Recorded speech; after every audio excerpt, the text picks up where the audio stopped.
Canadian Gundam is your one-stop shop for all things Gunpla and Plamo here in North America. With a vast catalog that's restocked regularly, a private warehouse option, and flat-rate shipping to the US and Canada, they've got you covered. When you're checking out that vast catalog, don't forget to use the promo code Gunpla Network to save 10% off your entire order. Alright, settle down, we're going to start the briefing now. For those of you who are recent transfers, I'm Captain Murdoch, and the purpose of this briefing is to bring you pilots up to speed on Intelligence Le Creuset's unit gathered on Heliopolis after their raid operation. Specifically, the one that happened on January 25th. We will be looking at one of Omni's newly built and relieved machines, codenamed Gundam. Thanks to the efforts of one Athrun Zala, yes, that Zala, we've obtained data on the only known transforming mobile suit Omni has to date. Its model designation is GAT-X303. It stands 18.86 meters tall and weighs 79.6 metric tons fully fueled and armed. As I mentioned previously, the GAT-X303, dubbed Aegis, is a transformable machine. Aside from the humanoid robot you see on the briefing screen behind me,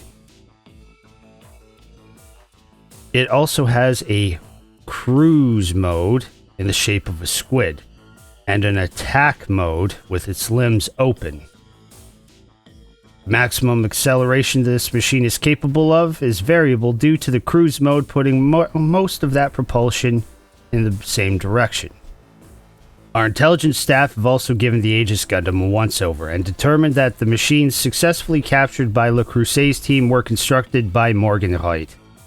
The Aegis is armed with a pair of Eagles de Lung 75mm multi-barrel SEEDs, head-mounted Vulcan guns, and while their primary purpose was to be for missile interception, the ammo has also proven to pack enough punch to wreck light armored vehicles.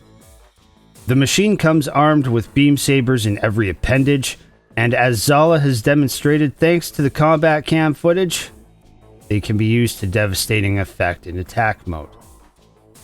The Aegis has a fairly standard anti-beam coated shield, which is mounted on the hip binders in attack or cruise mode, and in its chest, or like the maw of a squid in attack mode, its beak, it's packing a Scylla model 580mm multi-phase energy cannon.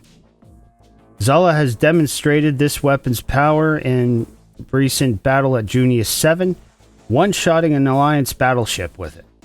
Lastly, when Zala acquired the Aegis, it was also carrying a 60mm high-energy beam rifle. This weapon is stored on the opposite hip binder to the shield. As with the rest of these acquired machines, the Aegis runs on batteries and has been outfitted with phase shift armor technology, making it impervious to all known forms of physical and chemical attacks while active.